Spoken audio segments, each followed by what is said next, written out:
Bienvenue sur le podcast du Salon Paysalia. Tendances, réglementation, biodiversité, retrouvez l'actualité de la filière et ceux qui font les jardins et les paysages d'aujourd'hui et de demain. Avec Franck Prost. Bonjour à tous. 1100 entreprises du paysage réalisent des travaux de génie écologique. Alors, qu'est-ce que le génie écologique ? Eh bien, c'est une filière qui travaille sur l'amélioration, la restauration et la protection des milieux naturels. Travailler avec le vivant, pour le vivant, est l'une de ses définitions. À mi-chemin entre le paysage et les travaux publics, le génie écologique est une filière en pleine structuration. C'est un métier qui paraîtrait nouveau, et pourtant non. Il est plein de bon sens et au centre des enjeux de demain. Alors, qui sont les acteurs de cette filière qui œuvrent pour le durable ? Quelle est sa dynamique ? Quelle est la place des entreprises du paysage dans ce secteur du génie écologique ? Réponse au cœur du salon Paysalia. C'était lors de la conférence qui faisait le point sur le développement de la filière du génie écologique. Cette première conférence de l'après-midi qu'on va consacrer avec Mathieu Lemeur, ici présent, professionnel du paysage spécialisé dans les techniques de génie écologique, à la filière du génie écologique et du coup vous en dire un peu plus sur ce que signifie cette activité et les chiffres clés qui en découlent. Mathieu, je te laisse prendre la parole, peut-être te présenter en 2 mots et ensuite on attaquera avec les objectifs et acteurs du génie écologique. Bonjour à tous. Donc je vais me présenter rapidement parce que ce n'est pas l'objet de la conférence. Donc Mathieu, je dirige une entreprise basée à Cholet dans le Maine-et-Loire, spécialisée dans les travaux de génie écologique avec une petite partie bureau d'études.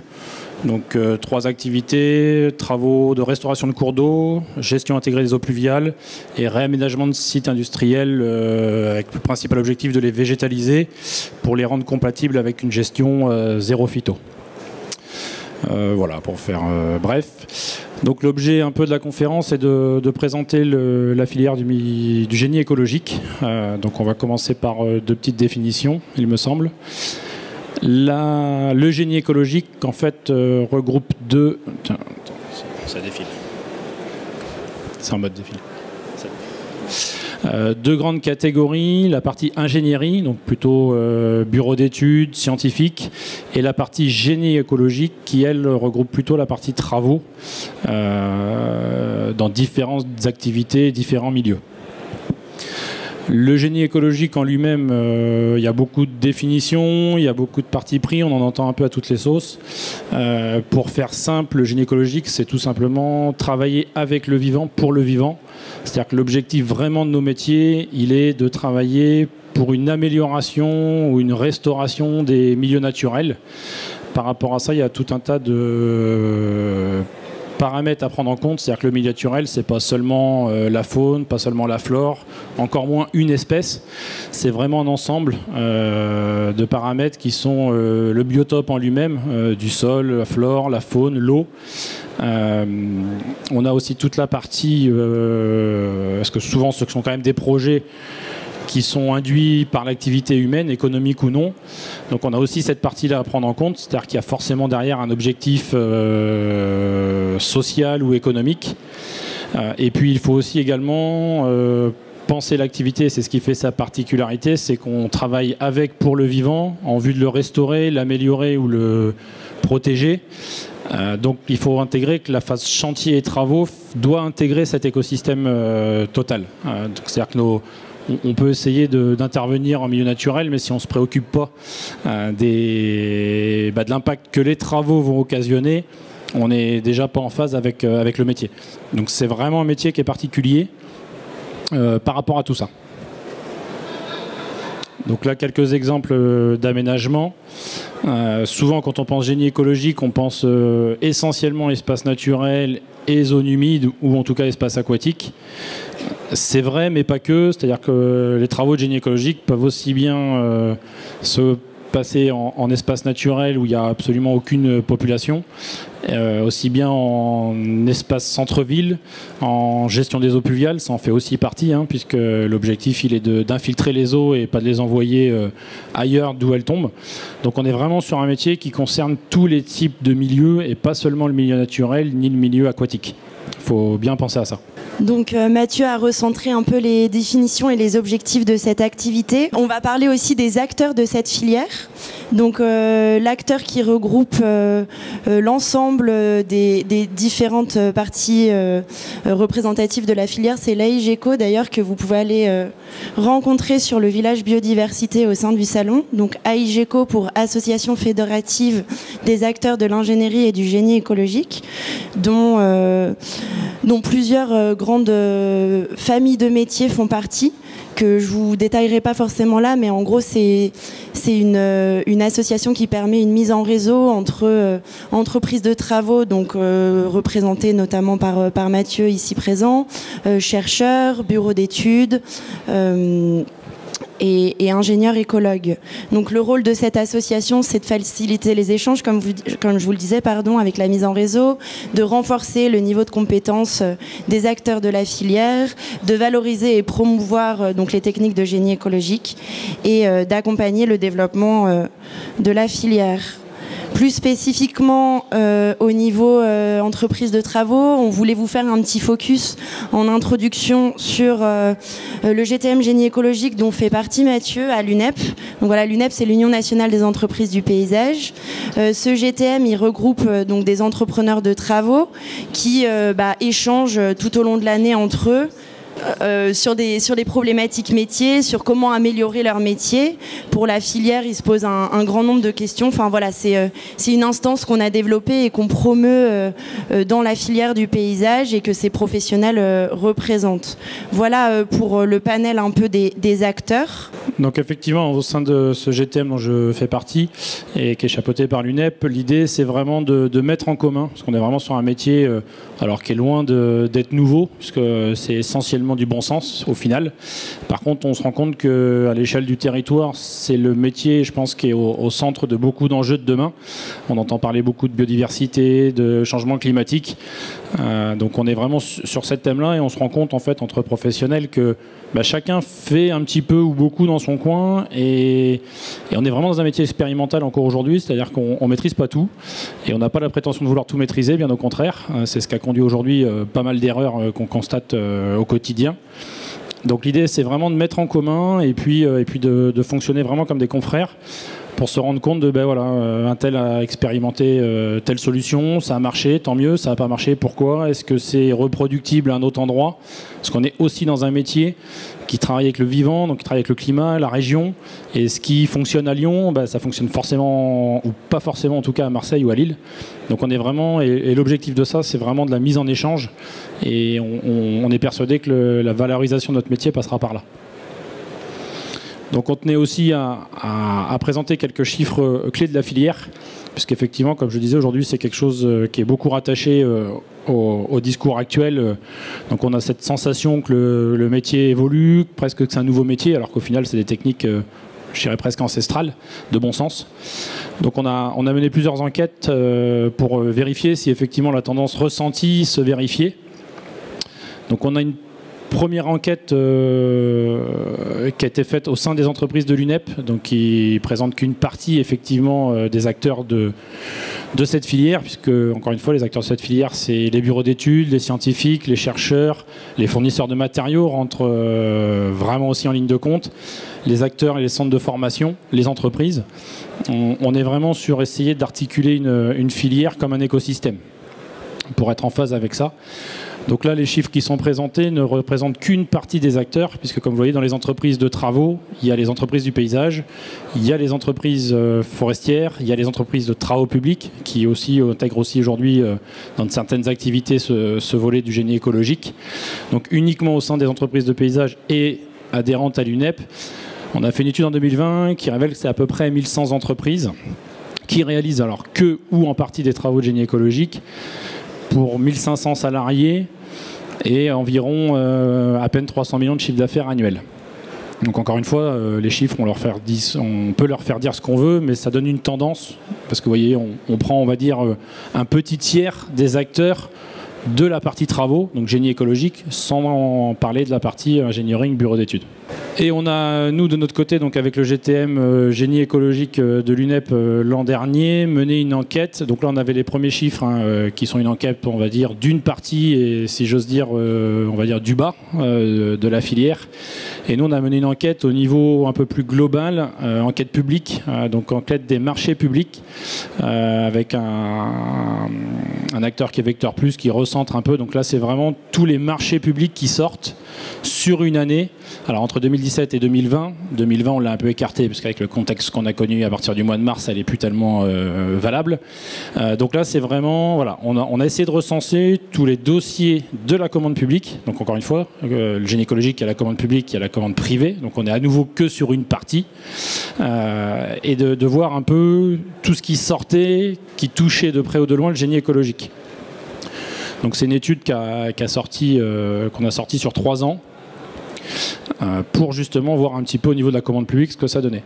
Ce qu'il en ressort en quelques chiffres très généraux, on est sur une valeur un peu plus d'1,1 milliard d'appels d'offres passés par an. Donc là, c'est la moyenne annuelle entre 2018 et 2019, ce qui est alors très différent du chiffre d'avant, mais si on compare en considérant qu'il y a déjà 73% de ces montants-là qui sont attribués à des travaux et 27% à du prestation intellectuelle, donc plutôt bureau d'études, que de ces 73%, on fait le calcul inverse, puisque les chiffres de tout à l'heure ne représentaient qu'un tiers des entreprises, on retombe à peu près, et ça permet de dégager une vraie tendance.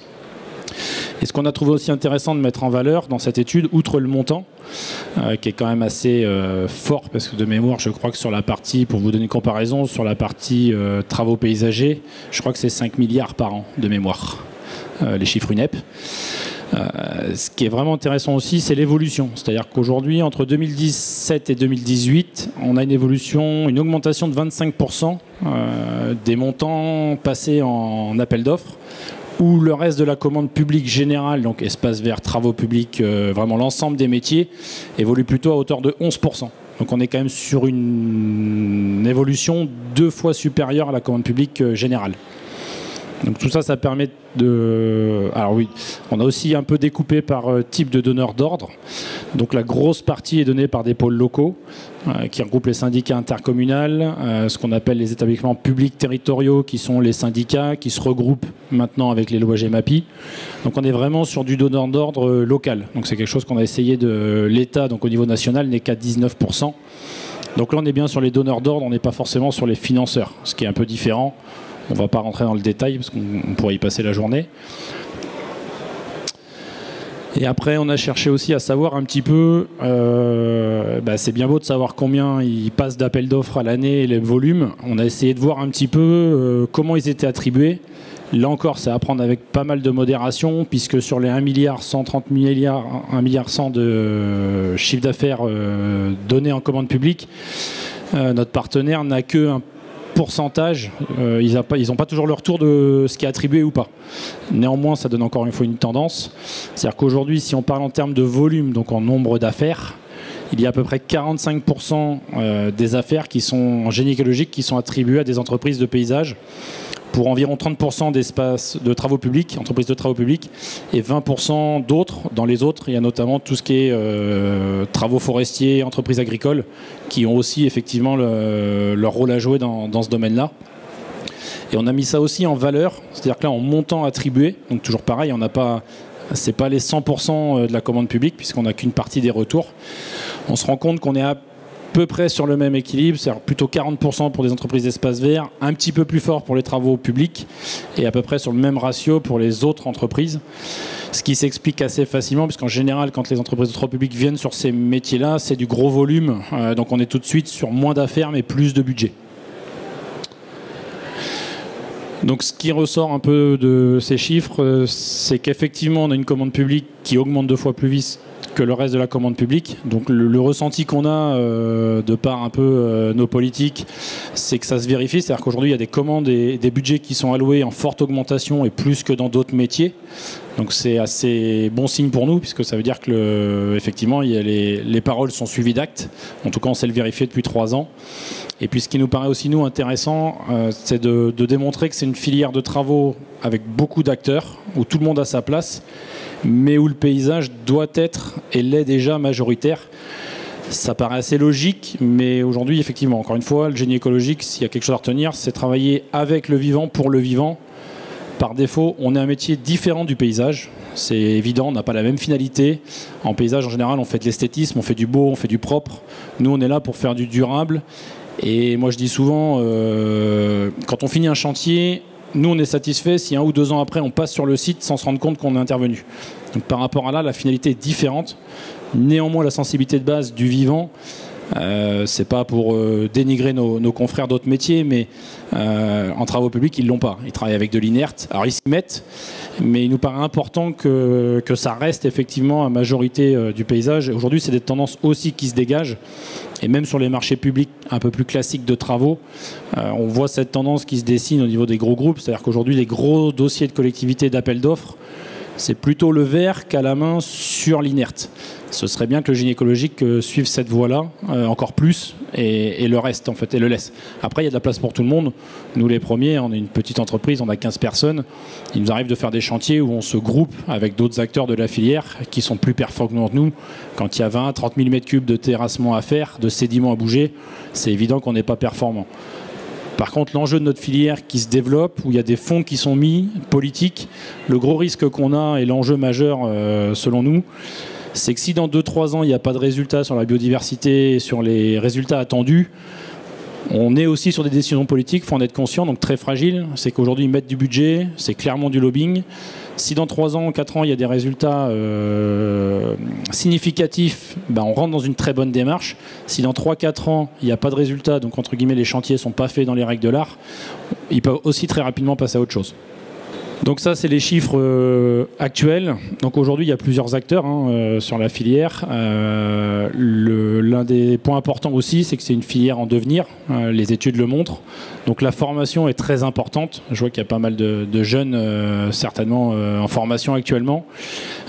Donc aujourd'hui, il existe des formations adaptées à notre métier. Encore une fois, on nous dit, ouais, vous êtes entre le paysage, le travaux public. Oui, mais pas que, et ni l'un ni l'autre en fait. Donc on a une affinité avec le paysage, avec le vivant, c'est indéniable. Aujourd'hui, il existe pas mal de formations, il y en a d'autres qui sont en train d'exister. Donc nous, dans nos métiers, on recrute des gens qui ont des bacs pro GMNF par exemple, donc gestion milieu naturel et forestier, des techniciens en aménagement, en gestion de protection de la nature. Sur la partie plus scientifique, il y a les sciences professionnelles, les écoles d'ingénieurs, les masters. C'est le fruit aussi d'un travail en collaboration entre différents acteurs. On a depuis, c'est tout récent cette année, il y a une formation qui vient d'être certifiée qui s'appelle la formation d'ouvrier du génie écologique, qui est une formation sur 1 an, plutôt basée sur de la reconversion professionnelle et qui est le fruit de 3-4 ans de travail porté, en fait, l'étude a été portée par l'AFPA et puis en collaboration entre le GTM UNEP et puis l'UPGE qui est aussi un représentant de la filière.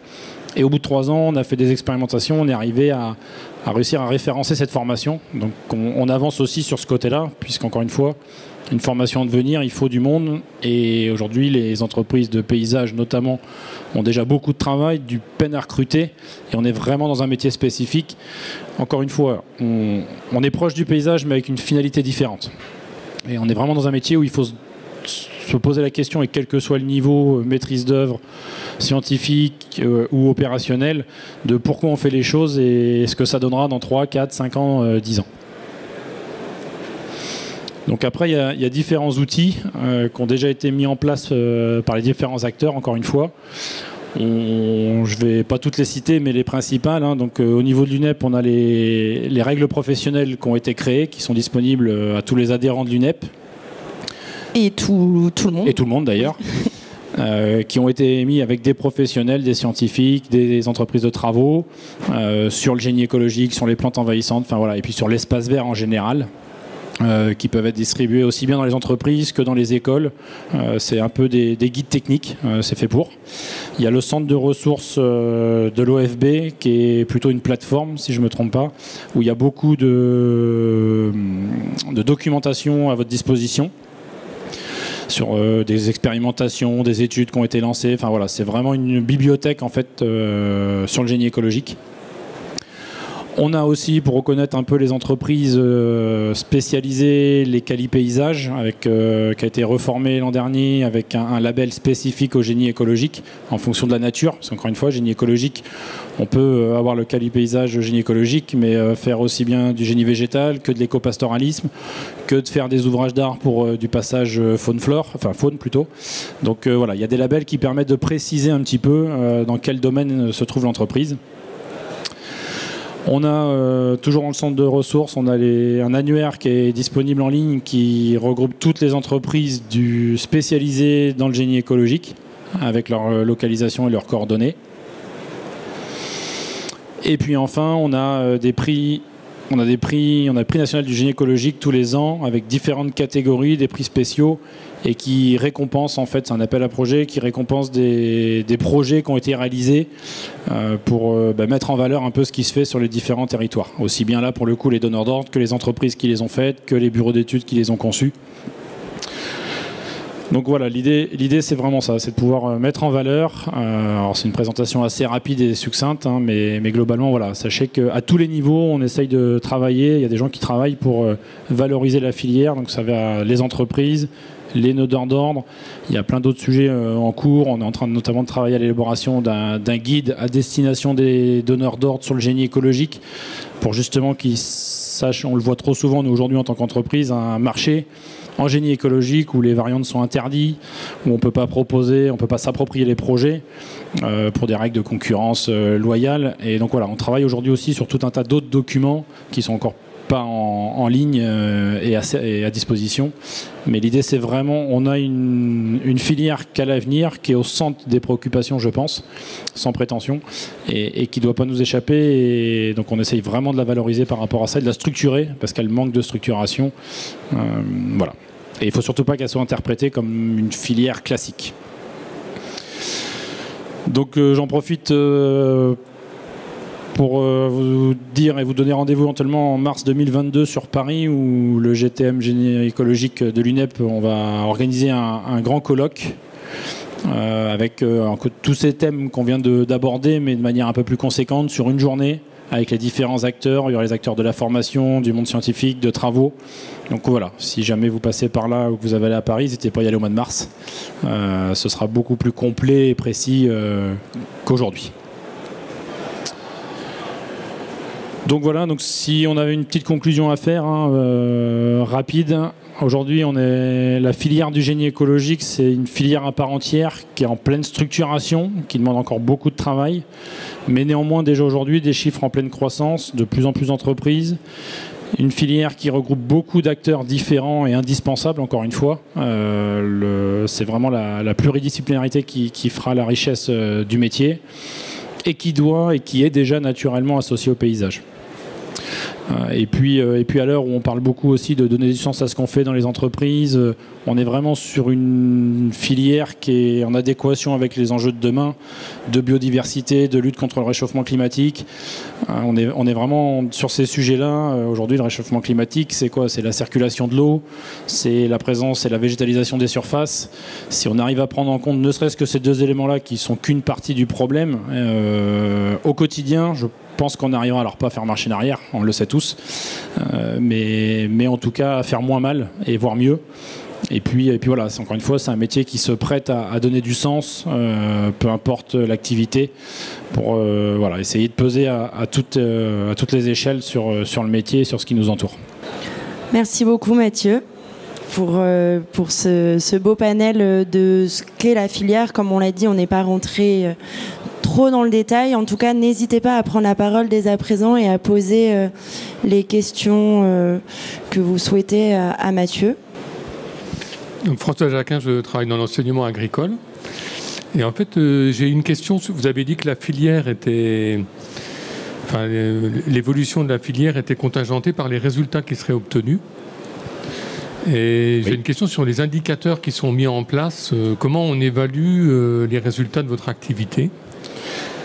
Alors ça dépend du milieu, parce qu'encore une fois, le génie écologique c'est assez large. Si je parle pour notre expérience personnelle et nos travaux, par exemple sur tout ce qui est restauration de cours d'eau, il y a forcément des études diagnostiques qui sont faites avant travaux sur la présence de faune, la qualité de l'eau, la flore, et qui sont à nouveau refaits 2 ans après et 4 ans après les travaux.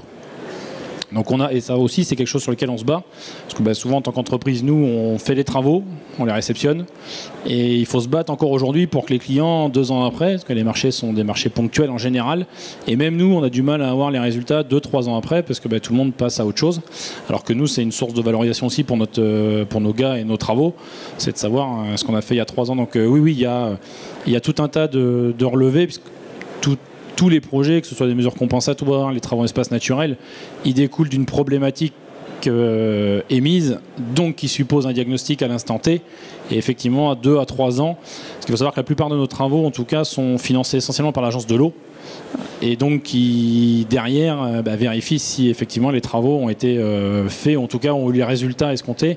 Alors on ne parle pas d'un objectif à atteindre en termes de quantité, parce qu'encore une fois, il faut être très humble dans notre métier. On ne va pas diriger la nature, c'est justement à l'encontre de ça. Par contre, on essaye de réengager une bonne dynamique. Donc à partir du moment où les résultats sont meilleurs qu'avant les travaux, on peut considérer que c'est positif. J'ai une deuxième question. Merci pour la réponse précise. J'ai une deuxième question. C'est vous embauchez des personnes qui ont fait un BTS GPN. Quelles compétences vous attendez dans vos entreprises de ces personnes ? Alors on embauche, mais pas que. Aujourd'hui, j'ai 17 salariés. Il y en a qui sont issus de l'apprentissage en bac pro, d'autres en BTS, d'autres qui sortent de parcours de reconversion, d'insertion également. On est vraiment sur un métier particulier, et j'ai envie de dire la vraie règle, c'est on embauche des gens qui ont envie de s'intéresser à ce qu'ils font et qui sont passionnés. C'est-à-dire que peu importe le métier, là, par exemple, le dernier que j'ai embauché il y a 15 jours, il est couvreur. Voilà. Après, à partir du moment où on fait, en se posant des questions avec le bon sens, et qu'on comprend le milieu et qu'on essaye de comprendre ce qu'on fait, il n'y a pas spécialement une voie particulière. Mais aujourd'hui, effectivement, c'est les formations plutôt GMNF, GPN. Il y a quelques formations spécialisées en génie écologique de niveau BTS sur Angers, et puis comme je le disais, celle qui vient de démarrer, enfin qui vient d'être certifiée mais qui n'est pas encore en route.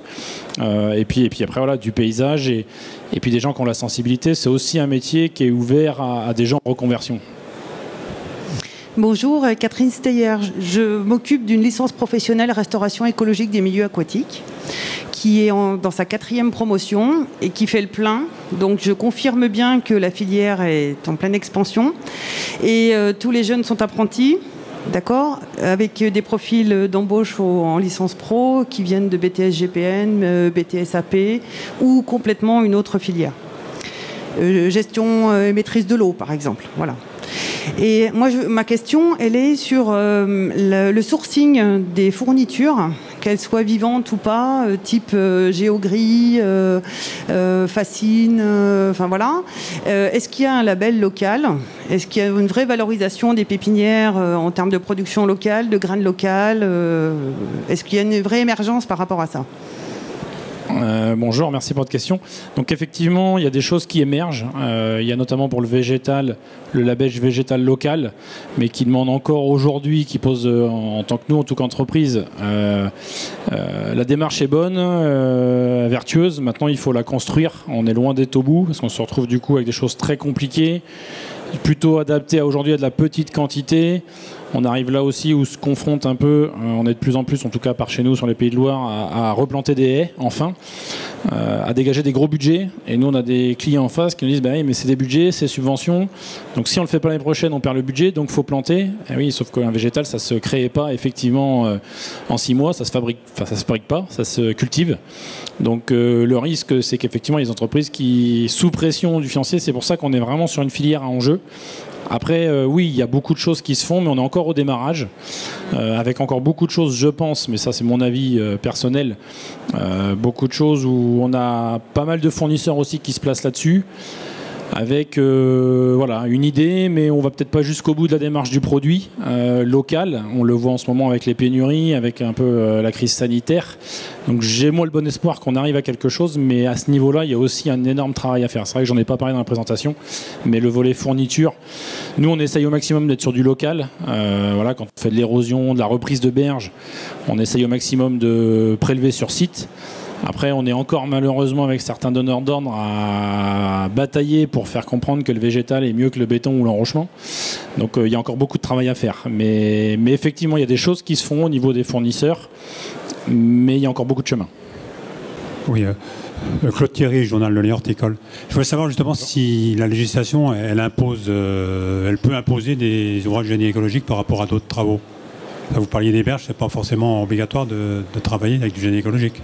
Non, c'est le gros souci, effectivement. Alors, le souci, oui et non. C'est-à-dire qu'aujourd'hui, on a certaines activités du génie écologique qui vont devenir réglementaires, notamment, alors, une des activités, mais la gestion intégrée des eaux pluviales va certainement le devenir. Aujourd'hui, il va être, je pense, d'ici quelques années, obligatoire, quand on construit un site, de réfléchir à ne pas se connecter. D'ailleurs, j'en profite, là, la gestion intégrée des eaux pluviales, c'est le fait de créer une nouvelle surface économique, de construire, donc rendre des zones perméables et de les laisser, de les gérer sur le même site en fait. Donc aujourd'hui c'est des choses qui vont devenir certainement réglementaires. Aujourd'hui elles ne le sont pas. C'est bien et pas bien. C'est bien parce qu'on n'est pas dans le réglementaire, donc on a encore le libre choix d'expérimenter. Le jour où ce sera réglementaire, on l'aura plus. Par contre, effectivement, on se bat encore sur des préjugés, sur voilà, en berge, comme vous l'évoquez. Alors ça dépend aussi beaucoup des régions géographiques.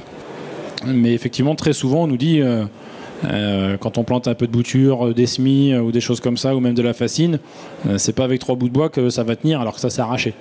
Donc on sort encore à ça, et il n'y a pas d'imposition. C'est au bon vouloir. C'est aussi là qu'il y a un enjeu, il faut en face avoir des acteurs convaincus. Et comme on le voyait tout à l'heure dans la présentation, le panel des acteurs est très important. C'est-à-dire que sur un projet, si le maître d'œuvre est convaincu, mais pas le maître d'ouvrage et pas l'entreprise, ça sert à rien d'essayer, on va à la catastrophe. Il faut vraiment que l'ensemble des acteurs soient convaincus et penser le problème en amont ensemble en fait. Donc ça fait partie des objectifs du guide qu'on est en train de réaliser. C'est qu'aujourd'hui, voilà, on est sur certains projets où il y a une problématique ou une espèce à protéger. Oui, mais pas que. Donc oui, il faut en tenir compte. Il faut tenir compte du milieu, encore une fois, de l'objectif derrière. Est-ce qu'il est social, économique ou purement écologique? Donc on a encore beaucoup de choses à faire là-dessus, mais il n'y a rien de clairement réglementaire. Est-ce que votre métier englobe la gestion des plantes envahissantes en même temps? Alors oui, ça fait partie, hein, comme je disais, nous on en fait très peu, c'est à la marge, c'est pas notre créneau, mais effectivement le génie écologique regroupe tout ce qui est éradication des plantes envahissantes. Il peut regrouper aussi tout ce qui est gestion, tout ce qui est éco-pastoralisme. Il peut regrouper tout ce qui est entretien des milieux naturels, que nous on ne fait pas non plus. C'est aussi un métier, encore une fois, à partir du moment où un projet est raisonné avec la contrainte vivant, on peut considérer qu'il rentre dans la famille du génie écologique. Après, on n'est pas tous d'accord dans les acteurs à ce niveau-là. Mais oui, bien sûr que ça rentre en ligne de compte et où là aussi, il y a besoin de différentes compétences autour de ça. Après, personnellement, nous, on le fait très peu. Bonjour. Bonjour. Merci pour votre conférence, c'était très intéressant. Merci. Guillaume Aubeuf, paysagiste concepteur pour l'entreprise Paysanne Nature. J'ai une petite question à vous poser qui est un peu plus d'ordre général. On entend dans la presse, enfin on lit dans la presse, on entend assez régulièrement un sujet très à la mode qui est celui de la forêt urbaine, qui est d'ailleurs très véhiculé à travers les approches citoyennes, etc. Et donc il y a aussi un sujet très politique là-dessus.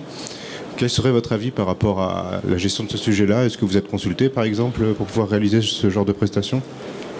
Alors nous directement on n'est pas consulté par ça.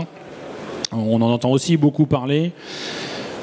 Mon avis, mais qui est encore une fois là assez personnel, ça se lit, c'est-à-dire que ça prouve ce qui est la valeur, enfin ce qui est important là-dedans, c'est que ça prouve qu'on est même là encore au centre des préoccupations avec le vivant, notamment le végétal, et j'insiste là-dessus, parce qu'effectivement c'est aussi synonyme de bien vivre, de qualité de vie.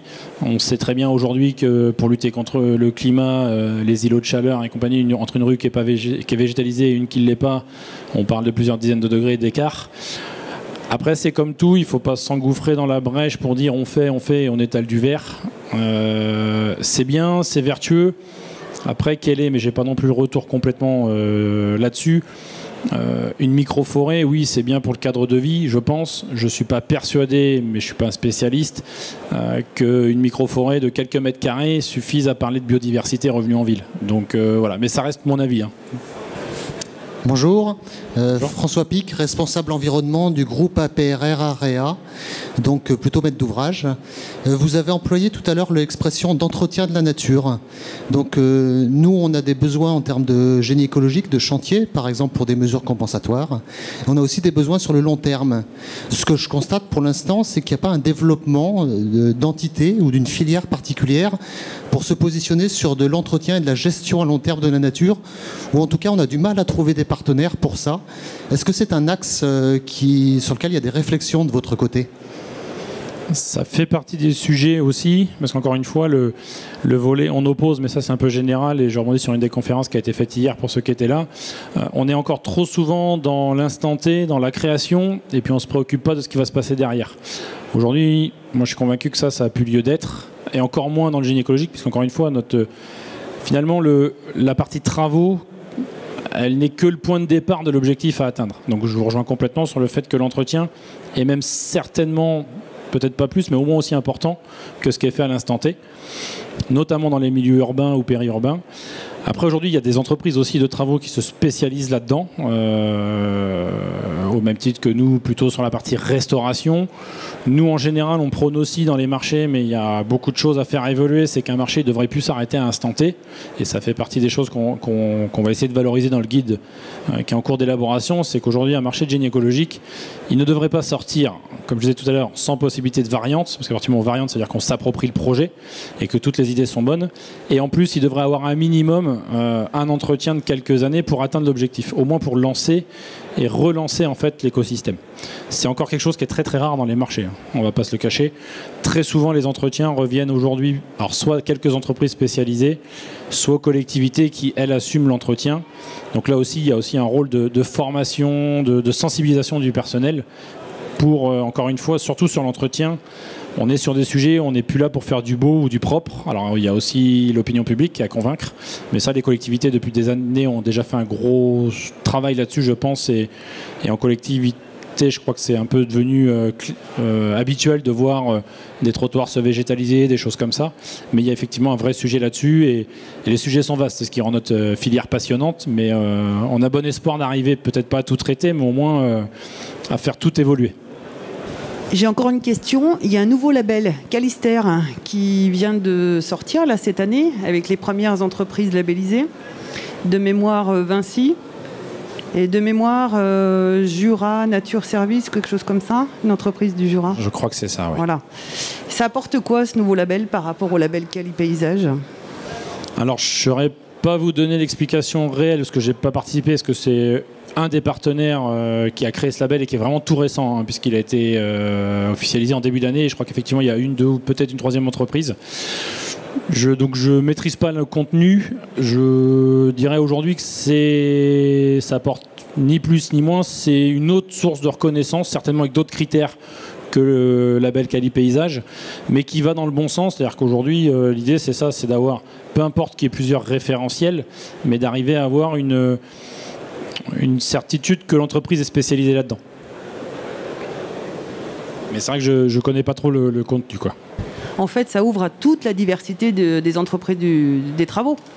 Pas uniquement les entreprises affiliées UNEP, quoi. Enfin, un paysage. Ah non, bien sûr. Voilà, et puis encore ça, une fois, l'un des messages aussi, c'est que le génie écologique n'est pas... moi, mon avis personnel, c'est que ça doit être attaché. C'est logique que ça découle du paysage. Après, moi, pour le coup, dans notre entreprise, il y a des travaux, tout seul, on ne sait pas les faire. On a démoli un barrage d'eau pluviale à Saint-Julien il y a quelques années. C'est 10 000 tonnes de béton acier, c'est 80 000 mètres cubes de sédiments retirés pour ouvrir le bras de la rivière qu'est la Glane. Et on a besoin de toutes les compétences, en fait. Donc, effectivement, c'est un métier qui, pour moi en tout cas, est clairement adossé au paysage et au vivant, puisqu'on a cette faculté-là dans le paysage de travailler avec le vivant depuis des années, et c'est notre objectif. Mais après, effectivement, c'est un métier qui est ouvert à tout, et comme on le disait, où on a besoin de l'ensemble des compétences. Donc effectivement, il y a d'autres labels qui existent, donc Calister qui vient d'être créé, hein. Mais voilà, qui est un label de plus, ou une qualification de plus, pour valoriser les entreprises qui vont dans ces métiers-là. Bonjour, Isabelle Combrou, membre du réseau Rêvé, donc restauration écologique. Je vais juste répondre à Catherine du coup sur le label Calister, puisque le réseau Rêvé a été inclus dans le comité, dans le conseil d'administration du label Calister. Ce label est tout récent. Les premières entreprises qui ont été instruites ont déposé leur dossier, et l'instruction se base beaucoup sur la conception des travaux, sur la réalisation et sur le respect des règles et de l'esprit du génie écologique. Donc là, c'est plus une certification d'une entreprise, mais pas de l'entreprise en général, vraiment d'un bureau local, sur la réalisation de travaux écologiques et sur la vérification du bon respect des règles du génie écologique sur ces entreprises-là. Et la labellisation, bien sûr, est acquise pour quelques années seulement. Donc voilà, c'est effectivement un label qui démarre tout juste. Les partenaires qui ont été réunis autour ont aussi un œil un petit peu critique dessus pour vérifier que ce label témoigne vraiment de des bonnes pratiques mises en œuvre par ces entreprises. Merci du coup pour ces précisions, et donc effectivement ça rejoint que voilà, il y a plusieurs acteurs, donc il ne faut pas s'étonner qu'il y ait plusieurs aussi valorisations et labels qui existent, parce qu'encore une fois c'est une filière qui est très très large. C'était un podcast du Salon Paysalia. Retrouvez l'actualité du salon sur nos réseaux et sur www.paysalia.com.